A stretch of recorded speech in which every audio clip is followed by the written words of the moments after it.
Estamos aqui agora iniciando a nossa aula hoje, segunda-feira, na unidade 3 aqui do módulo Hebreus e Epístolas Gerais. Hoje, conforme nós já falamos aqui, vamos estar falando sobre as epístolas universais, as epístolas petrinas, primeira e segunda epístola de Pedro, o apóstolo Pedro. Sobre essa questão vale-se dizer e é importante verificar que Pedro, ele teve uma importância singular ao transcorrer de toda a história bíblica, bem como nos rudimentos e principalmente na ajuda dos fundamentos e rudimentos aí da igreja primitiva, os nossos pais na fé. Então, as epístolas petrinas, elas tiveram um papel fundamental para a edificação e solidificação da nossa fé na pessoa bendita de Cristo Jesus. Pedro, ele que foi aí, não resta dúvidas, muito poucas dúvidas de que de fato tenha sido ele o escritor da primeira epístola aí que recebe o seu nome, Epístola de Pedro. Então não existe dúvidas com relação a isso. É um pensamento unânime.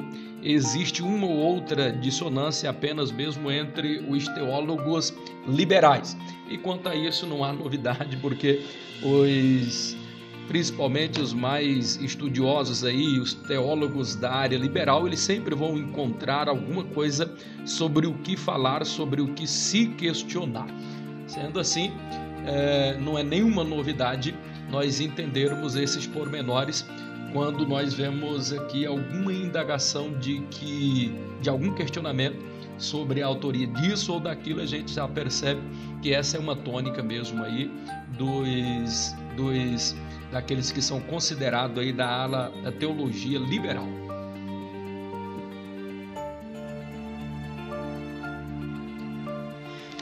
Muito bem, eu queria que você já abrisse aí, por gentileza, meus queridos, aí no seu livro, porque vamos estar utilizando aí ele. Abra, por favor, por bondade, aí nas páginas 95 do seu livro. A partir da página 95, aí até a página 125, vamos estar falando aí sobre as epístolas universais do apóstolo Paulo. No primeiro ponto aí é importante nós estarmos falando aí, 1.1, vai falar sobre Pedro, o pescador. Quem foi Pedro? Na verdade, Pedro, ele de Betsaida, dessa região ali conhecida, e veio da parte ali da Galileia. Ele era helenista, tinha essa tradição, uma convivência aí muito próxima com a linguagem do grego, dada a região de onde ele era oriundo. Então, esse Pedro, irmão de André, pescador, tinha uma empresa de pescaria, onde tinha uma sociedade com Tiago e João, que depois foi posteriormente também aí apóstolo de Cristo. André, que era seu irmão, também apóstolo de Cristo. André, que por sua vez também fora discípulo de João o Batista, e depois, por ocasião aí do batismo de Jesus, ele passa a seguir o mestre, com a concordância inclusive de João o Batista. Então, Simão Barjonas, quando fala Simão Barjonas, está querendo dizer de quem ele é filho, porque o sufixo bar denota de quem a pessoa é filho. Quando você ouve lá na Bíblia Barrabás, não está dizendo o nome da pessoa, e sim de quem ele é filho.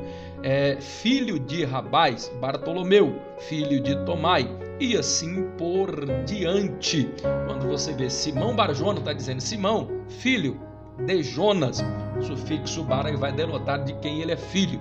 Então sabemos que ele era filho aí de Jonas, muito proeminente, um pescador por excelência, mas Deus o chama sobremodo e acima de tudo para ser um pescador de homens.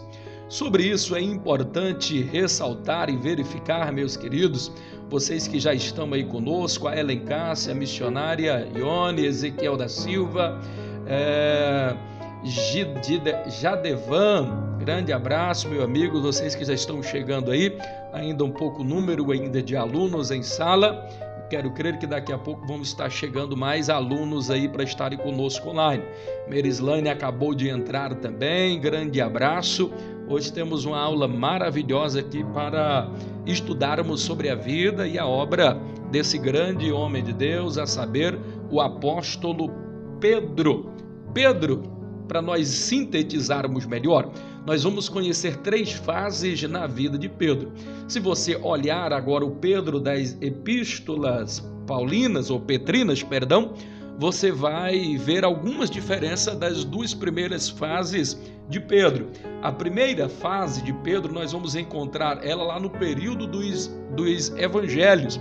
Evangelho de Jesus segundo escreveu Mateus, Evangelho de Jesus segundo escreveu Marcos, Evangelho segundo João e Evangelho segundo Lucas. Nós vamos ver ali um Pedro diferente daquele que nós encontramos, por exemplo, em Atos, e mais diferente ainda daquele Pedro, o escritor agora das epístolas aqui petrinas. Se você for observar, a primeira fase de Pedro, nós vamos encontrar um Pedro um tanto quanto intempestivo, ou seja, Pedro em sua primeira fase ainda era um homem muito instável, ou seja, ele vislumbrava momentos de altos, mas momentos também baixos.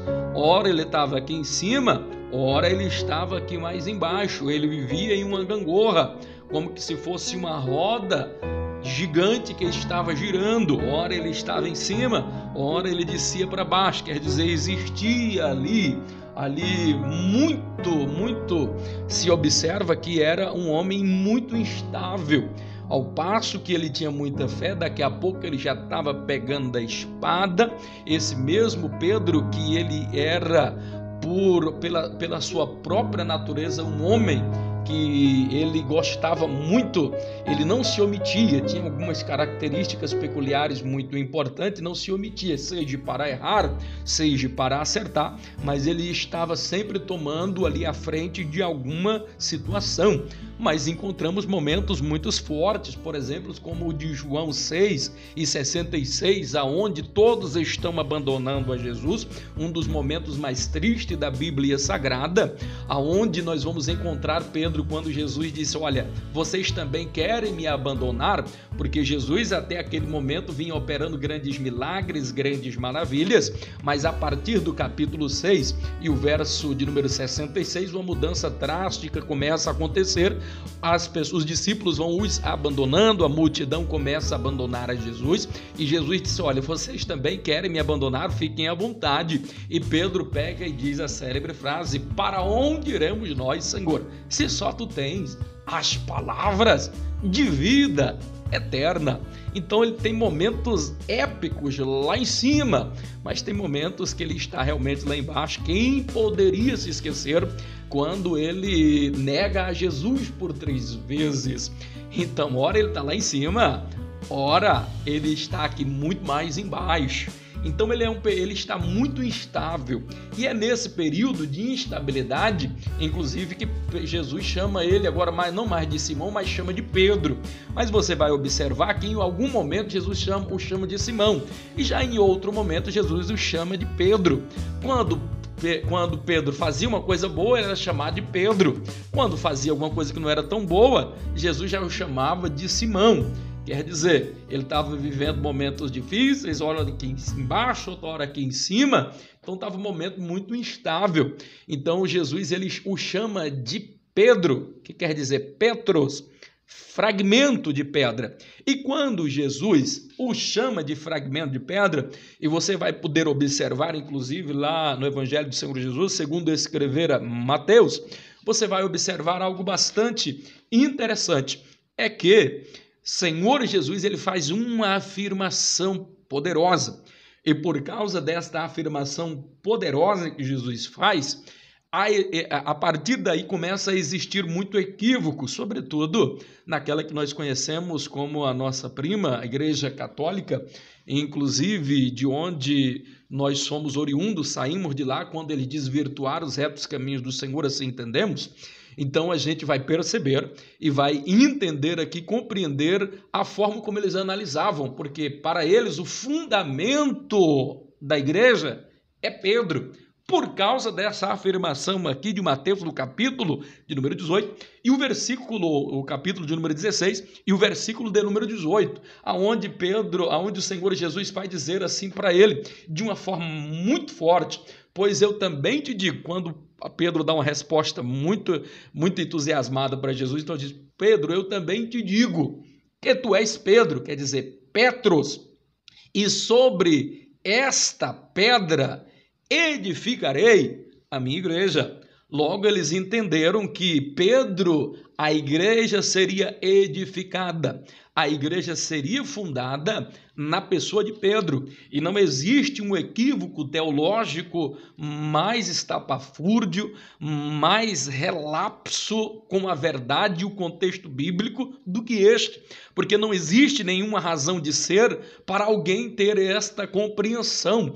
Perceba que até aqui não existia a idolatria a santos, é a Igreja Católica que vai começar a instituir a partir disso daí, e começa a divinizar e tornar aquilo que é criatura sendo algo como sendo sagrado para ser adorado e venerado, o que na Bíblia vai dizer de uma forma muito clara em Levítico 26, em Deuteronômio 5 e 8, onde podemos ver de forma muito clara que você pode analisar de luz de lamparina e você não vai encontrar um só versículo que dá base para que o homem possa adorar alguma imagem. Se não, vejamos, ali no capítulo 5 e o verso de número 8 de Deuteronômio, o próprio Deus está falando assim: olha, não farás para ti imagem de escultura, nem semelhança alguma do que há no céu, nem semelhança alguma do que há na terra, nem nas águas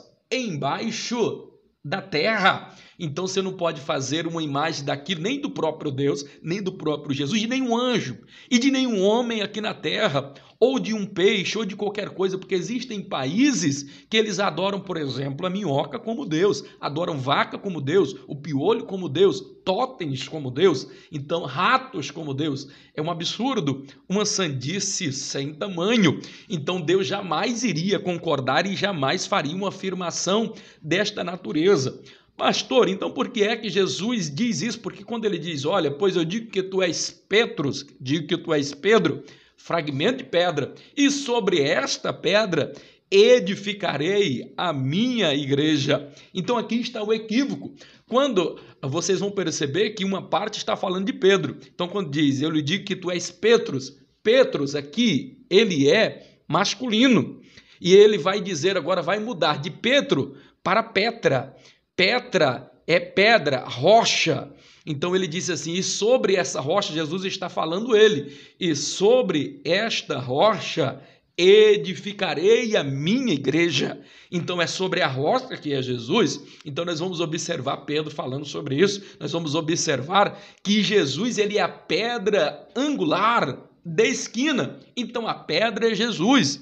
Segundo que em toda a Bíblia você nunca vai ver uma informação, por mais homem honrado que seja, por mais santo que seja esse homem, mais honesto que seja, nenhuma parte da Bíblia Deus vai se referir ao homem como Petra, quer dizer rocha. Fragmento de pedra até pode ser, Petros até pode ser, porque é fragmento de pedra. Agora rocha, Petra, só é direcionada e não existe nenhuma outra passagem onde se relaciona ao homem. Petra, como rocha aqui, falando a respeito de fundamento, sempre tem a ver com Deus, com Jesus, com o Espírito Santo.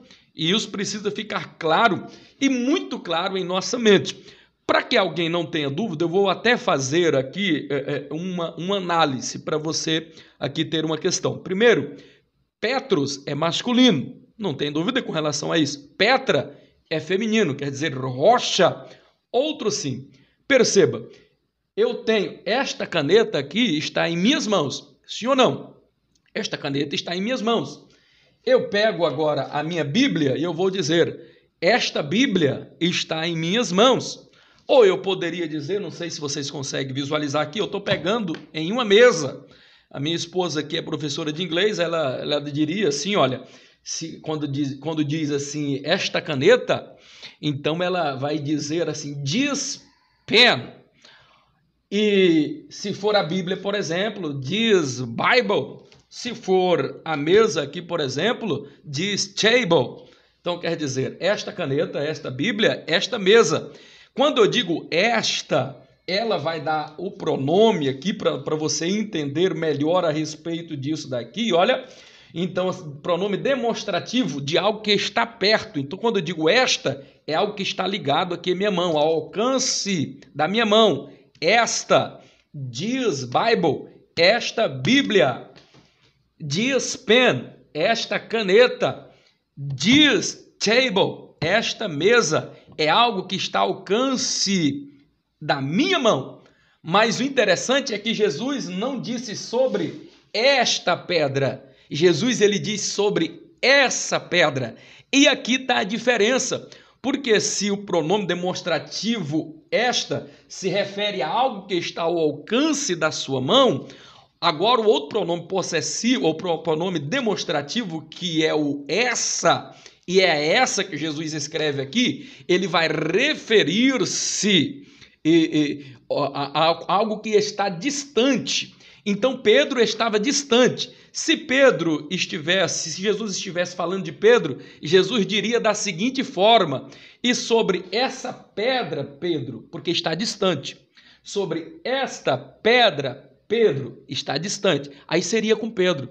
Mas Jesus, ele utilizou assim, olha, ele utilizou diferente, ele diz sobre esta pedra. Quando Jesus diz esta pedra, está dizendo sobre esta pedra que sou eu, Jesus, a glória é minha, o poder é meu, o fundamento da igreja é meu. Então Jesus só diz sobre esta pedra.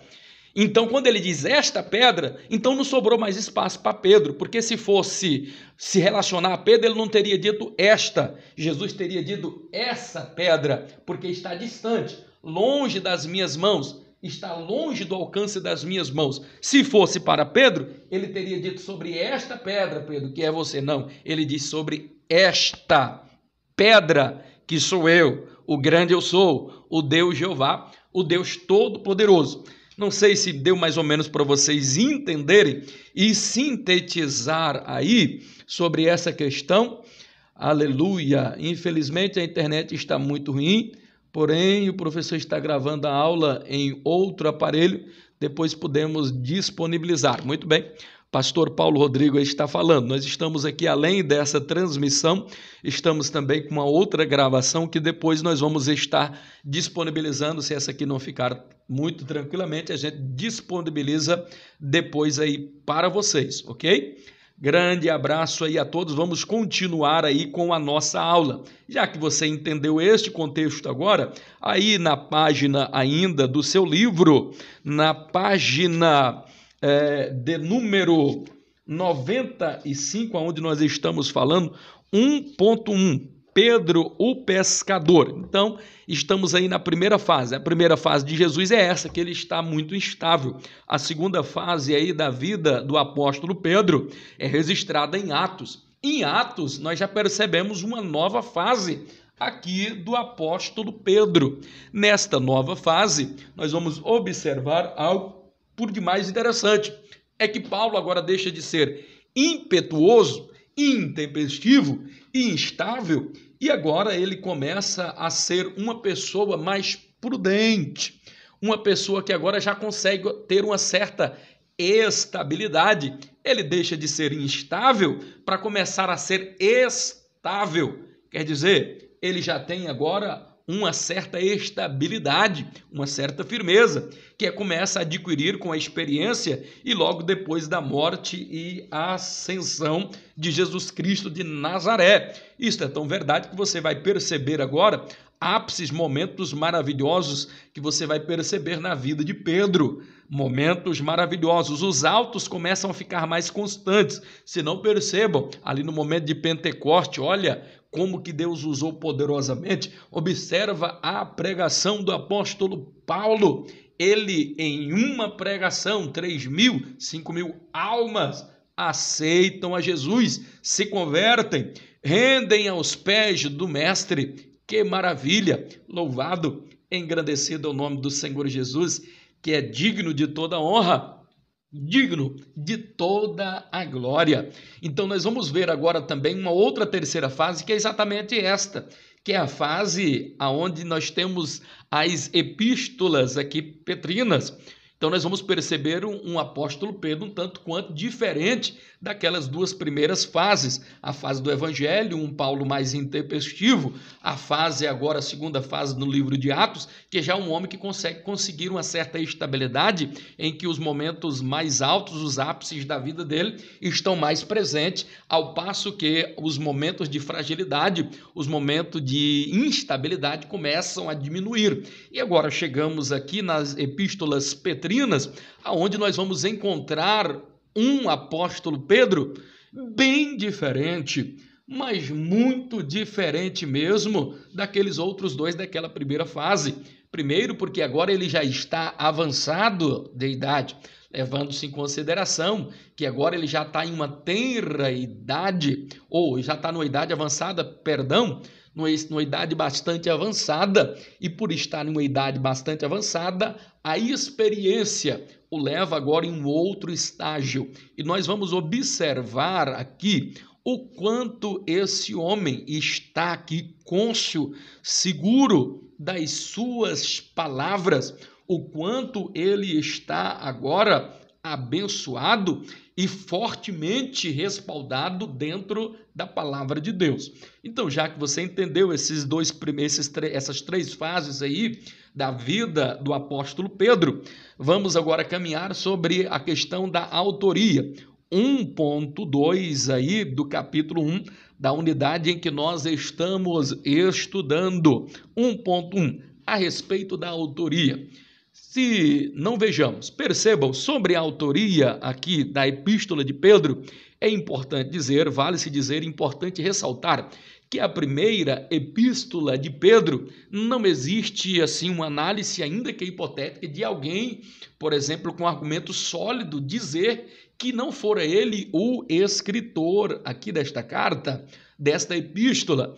Então, sobre isso não existe qualquer dúvida, são quase que unânimes. Se existe uma epístola dentro do cânon do Novo Testamento em que não houve qualquer, vamos dizer assim, dúvida sobre a autoria, é a primeira epístola de Pedro. Primeiro porque ele já começa dizendo que eu, apóstolo de Cristo. Então ele já se identificou. Ele diz, eu sou o escritor desta carta. Então sobre isso não existe dúvida.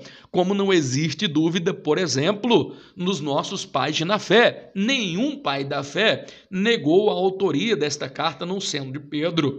Nenhum reformista ou pré-reformista questionou a autoria desta carta que não fosse Pedro.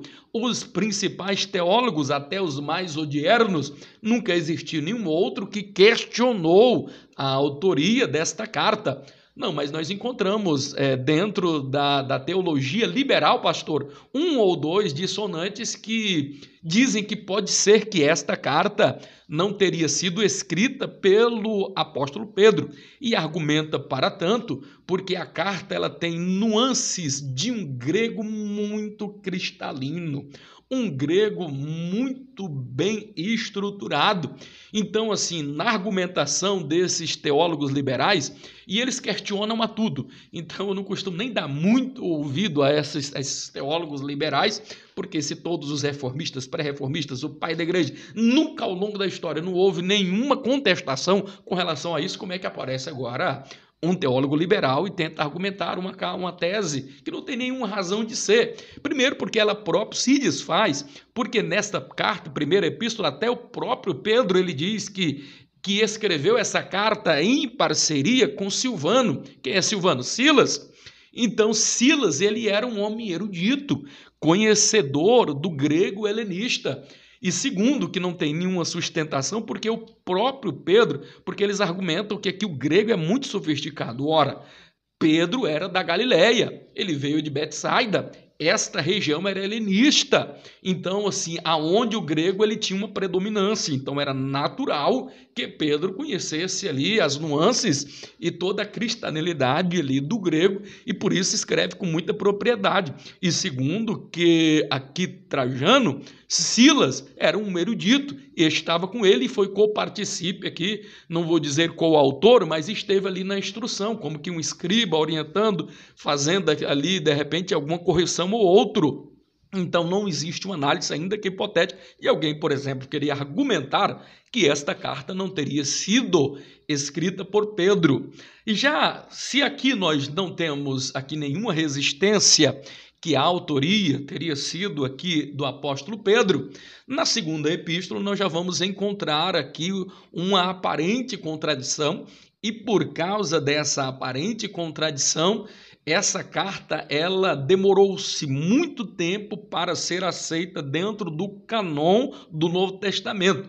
Ela e a epístola de Judas, elas foram as epístolas que só foram inseridas muito mais lá na frente, foram as últimas a serem inseridas, porque havia algumas dúvidas, tanto quanto na autoria, quanto na canonicidade aqui dessa epístola. E pelo simples fato que na epístola aqui, na segunda epístola de Pedro, nós vamos encontrar uma mudança drástica de narrativa, porque se na primeira epístola nós encontramos aqui esse grego muito polido, muito bem harmonizado, muito bem estruturado, com palavras muito fortes, esclarecedoras, de uma erudição muito grande, já na segunda epístola não.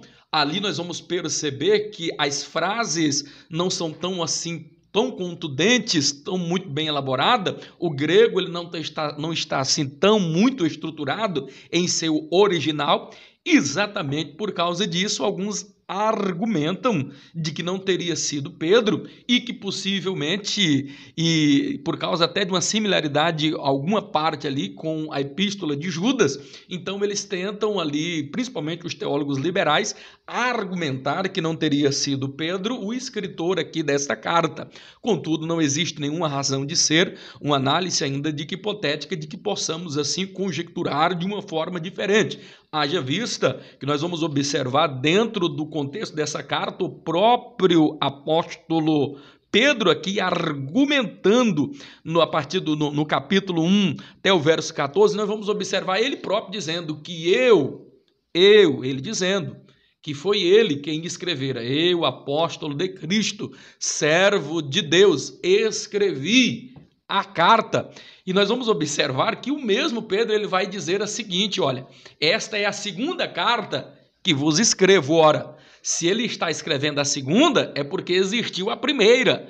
Lógico que para se harmonizar uma situação distinta como essa, se ele está dizendo que escreveu a segunda epístola, é porque ele escreveu a primeira. Então, se ele escreveu a primeira, tá aqui, não resta dúvida de que de fato realmente fora ele o escritor aqui desta carta. Ele está dizendo, fui eu quem escrevi a carta, ele abirrogou-se para si. Várias outras argumentações nos levam a crer, a ter uma absoluta certeza e poder clarividenciar, sem nenhum medo de errar, com toda a convicção que essa carta fora de fato escrita por ele. Você for observar, por exemplo, a afirmação de 1 Pedro, no versículo de número 14, no capítulo 3, ele vai falar inclusive a respeito desta questão também. Ele vai dizer em 1 Pedro, no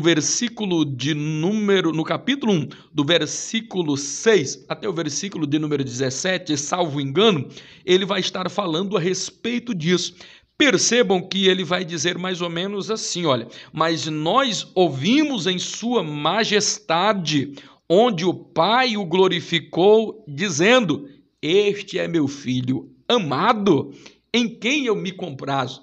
Ora, Então, o próprio apóstolo está dizendo, quem é que falou isso? Ele está falando dele próprio, que ele viu Jesus transfigurado em um corpo de glória. Onde foi isso? Lá no Monte da Transfiguração. Então, quem estava lá? Estava Tiago, estava João, estava Pedro. Tiago já não poderia ser, porque Tiago já havia sido martirizado aqui nesse tempo. João, ele não avergou para ti o título dessa carta, então só poderia ser de fato realmente Pedro, que era um dos três que estavam lá. Então, sobre isso não pode ter nenhuma dúvida. Você quer ver um outro argumento muito forte, dentre vários que poderíamos aqui citar?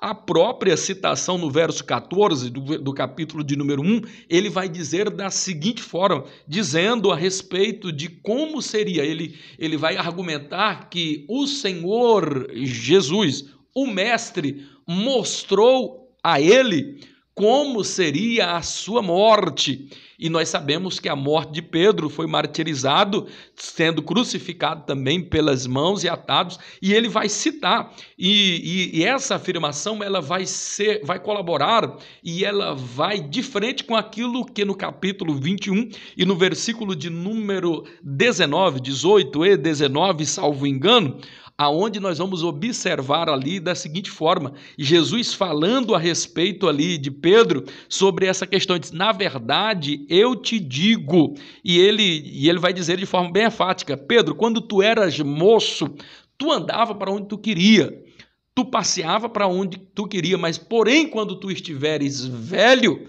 tu estenderás as mãos e alguém te cingirá. E tu não mais andará e não estará onde mais tu quer, mas aonde alguém quer te levar. Ele estava, e a sequência vai dizer ainda, a interlocução ali, quando quem está aí escrevendo, ali, João escrevendo, ele vai dizer, e Jesus estava falando isso acerca, mostrando de que morte Pedro, de que tipo de morte Pedro então morreria. Então não resta dúvida de que aqui realmente é a pessoa de Pedro, o apóstolo, que escreveu esta carta.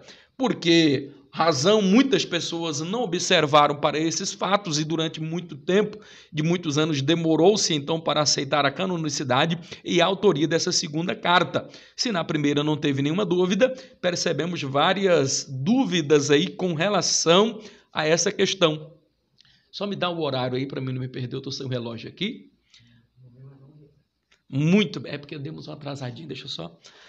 Estamos aqui em cima do horário, meus queridos e amados irmãos. Vamos dar uma acelerada aqui para ver se a gente ganha tempo. As coisas, o pastor da próxima aula já está aqui, nós começamos devido a um problema técnico, começamos um pouquinho atrasado, mas vamos ganhar tempo aqui dentro desta matéria. 1.3, a data das epístolas, da escrita da Epístolas Petrinas. Então, a primeira carta ela fora escrita entre os anos 60 aos anos 63 a 64 antes de Cristo. E a segunda epístola fora escrito, há uma concordância com relação a isso, que foi depois do ano 64, ou seja, entre o ano 65 ao ano 66 a 67, no mais tardar. Haja vista que a tradição nos dá conta que Pedro morreu martirizado no ano 67 depois de Cristo.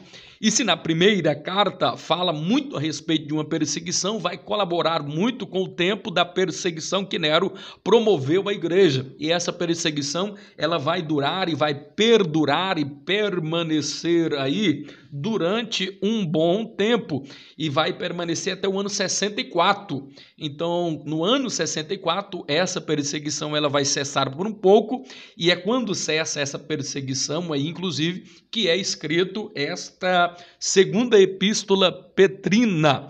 É claro que às vezes escrita de forma mais afobada, um pouco mais apressada, de repente aqui já não tem a presença também de Silvano, esse erudito, então inclusive por causa disso, essa mudança aí de trajetória aí, da interlocução, da maneira de expor as suas palavras na visão ali, como Pedro estava identificando as coisas. Mas não resta dúvida de que de fato fora ele o escritor. E esta, muito possivelmente, certamente, é as duas datas mais provável de que tenha sido escrita a primeira e a segunda epístola de Pedro.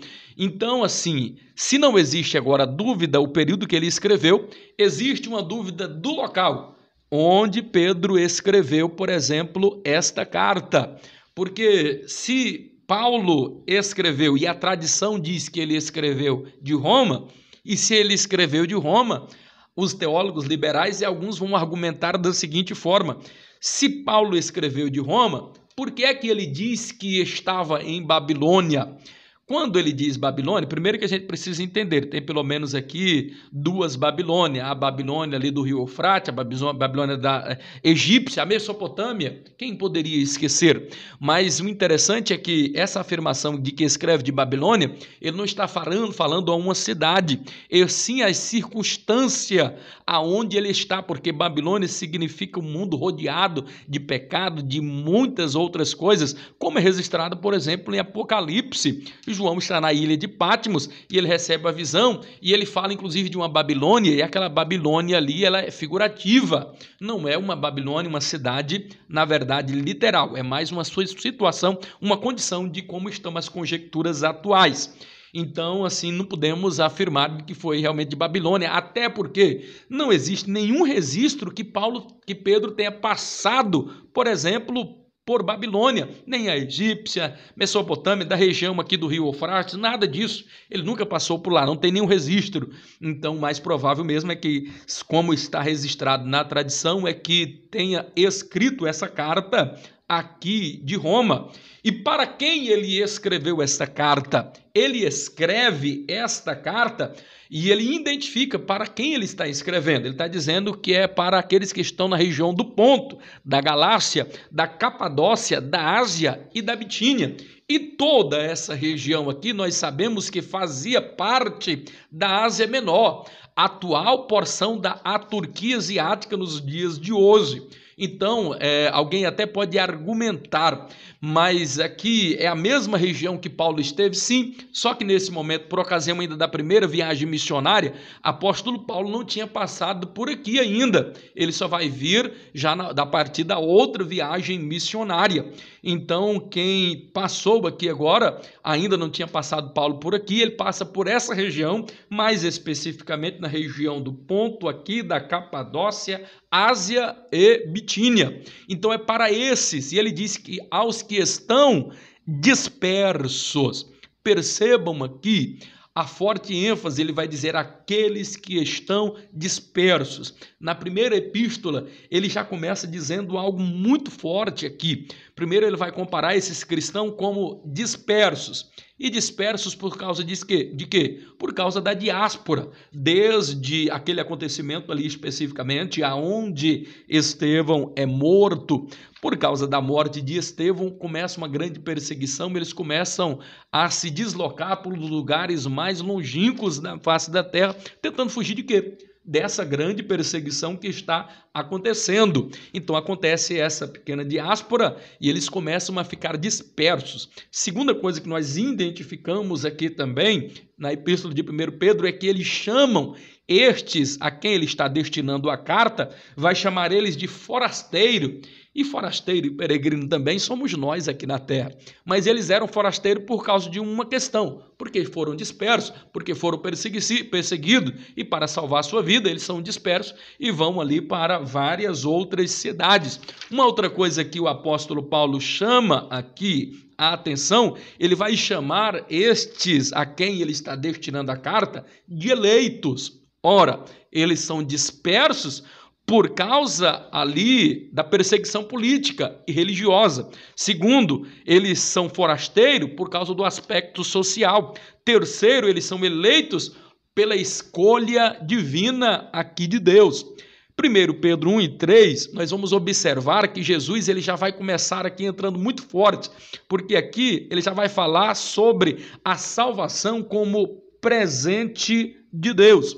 A salvação como presente de Deus. E logo no capítulo 1 ele vai dizer assim, olha, bendito seja o Deus Pai, Criador de nosso Senhor e Salvador Jesus Cristo, o qual gerou em nós uma nova e viva esperança mediante a salvação por intermédio da ressurreição de Cristo Jesus.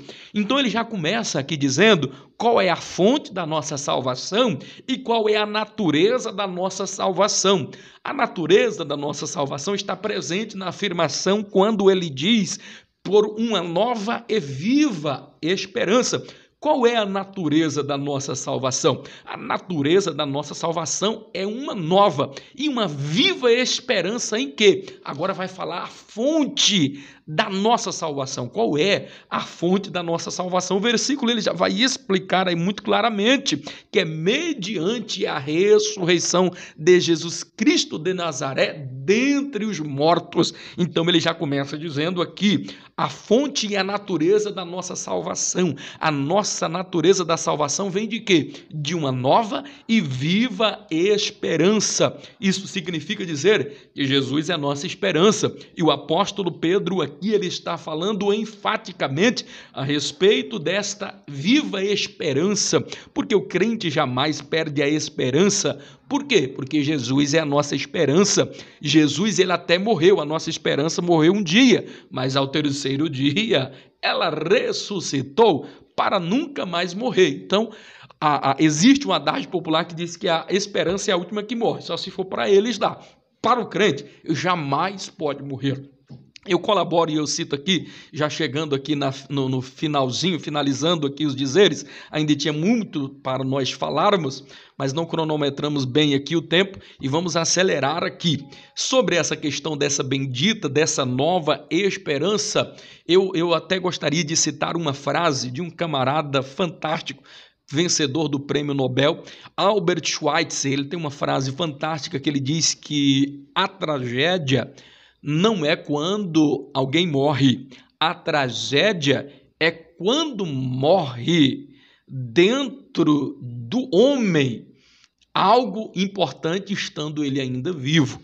Então eu parafraseio esta frase dizendo que a morte não é, na verdade, a maior fatalidade que pode acontecer na vida do homem. A maior fatalidade é como morre a esperança dentro de um homem, estando este homem ainda vivo. Então a esperança jamais deva morrer. O crente jamais perde a esperança. Terceiro ponto analisado aí na epístola é a recompensa dessa nossa salvação. O versículo 4 vai falar por uma herança incorruptível, sem mácula, inacessível, reservada para nós nos céus, para cada um de nós outros. Então é a recompensa da nossa salvação é esta. E como é que nós vamos alcançar essa recompensa? É se nós formos honestos. É por isso que eu e você devemos escolhermos ser honestos, porque no final do caminho existe um céu lindo e maravilhoso, a qual eu não posso perder, a qual você também não pode perder. Em quarto lugar,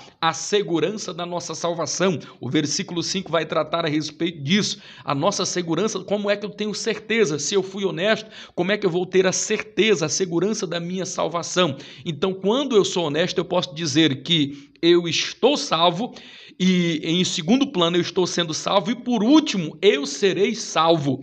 Quando é que eu estou salvo? Eu estou salvo hoje, se eu estiver sendo honesto. E como é que eu estarei continuando sendo salvo? No amanhã. Quando, por exemplo, aqui eu agora estiver continuando servindo a Deus, então eu vou continuar sendo salvo. E eu serei salvo quando eu morrer. Quando eu for assunto agora ao céu, então eu serei salvo eternamente para a glória e honra do nome do Senhor Jesus. Para finalizar aqui, um quinto ponto abordado aqui no 1 Pedro, é a alegria da nossa salvação.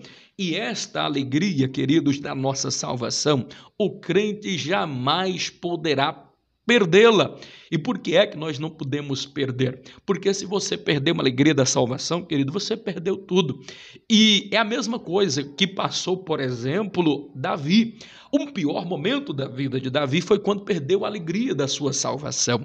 Então ele perdeu tudo na vida. E quando no Salmo 51 ele vai dizer: Senhor, devolve-me a alegria da minha salvação. Era a coisa mais preciosa que ele tinha, era a alegria da salvação. Queridos, eu finalizo aqui dizendo: o cristão que perde a alegria da sua salvação, ele perdeu tudo. Perca tudo, mas não perca Jesus. Perca tudo, mas não perca a tua santidade. Perca tudo, mas não perca o céu, não perca a alegria da tua salvação, não te corrompa, não deixa os seus princípios bíblicos intrínsecos que estão dentro de você através da palavra morrerem, porque se você perder a alegria da tua salvação, acabou tudo, irmãos.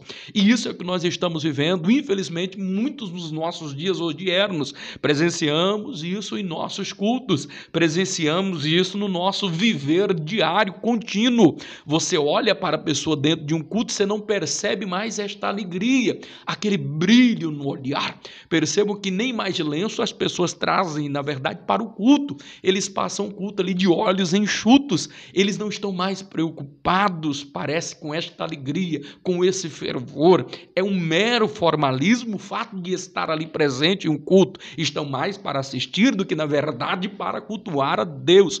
E eu finalizo aqui dizendo: não perca a alegria indizível da tua salvação. Alguns anos atrás eu li sobre isso, a alegria indizível da nossa salvação. Esqueci agora o autor, alguns anos atrás eu li, mas que coisa maravilhosa quando eu li aquele livro e eu ali prestei atenção, tão forte é que a gente deva ter presente em nossa vida a alegria indizível da nossa salvação. Porque quando nós temos alegria indizível no nosso coração, nós temos esse brilho do Espírito Santo, a nossa vida é diferente, nós temos um novo sentir, nós temos um novo agir, nós temos um novo pensar, porque somos uma nova criatura, fomos regenerados, transformados pelo poder da palavra, e Deus está com saudade da época em que nós vínhamos para o culto e não sentíamos pesado por causa de Deus. Deus está com saudade quando ir para a escola bíblica dominical era um prazer e não um fardo. Deus está com saudade da época que nós dobrávamos os nossos joelhos e o buscava com todo o fervente amor e devoção do nosso coração. Deus está com saudade da época em que passávamos vigília chorando na presença dele. Deus está com saudade da época que andávamos, por exemplo, com um panfletinho dentro do nosso bolso, pregando, evangelizando e convidando as pessoas para assistirem e sentirem o mesmo prazer e o gozo que você sentia na sua alma de estar servindo e adorando ao nome do Senhor. Deus em Cristo Jesus vos abençoe. Falamos muito pouco daquilo que precisaríamos falar, mas vocês têm o livro aí, continue estudando, dê uma olhada, uma massificada em tudo aquilo que precisa ser observado. Grande abraço a todos e na próxima aula vamos estar finalizando esse módulo de Hebreus e Epístolas Gerais. Grande abraço a todos, Deus vos abençoe, tenha uma semana próspera, abençoada e feliz. Grande abraço a todos.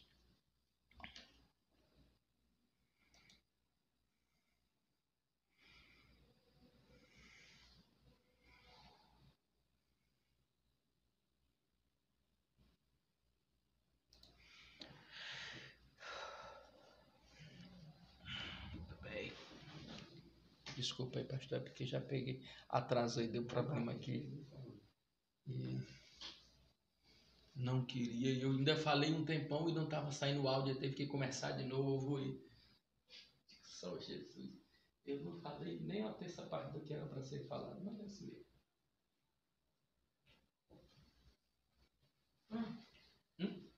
Aqui? Certinho.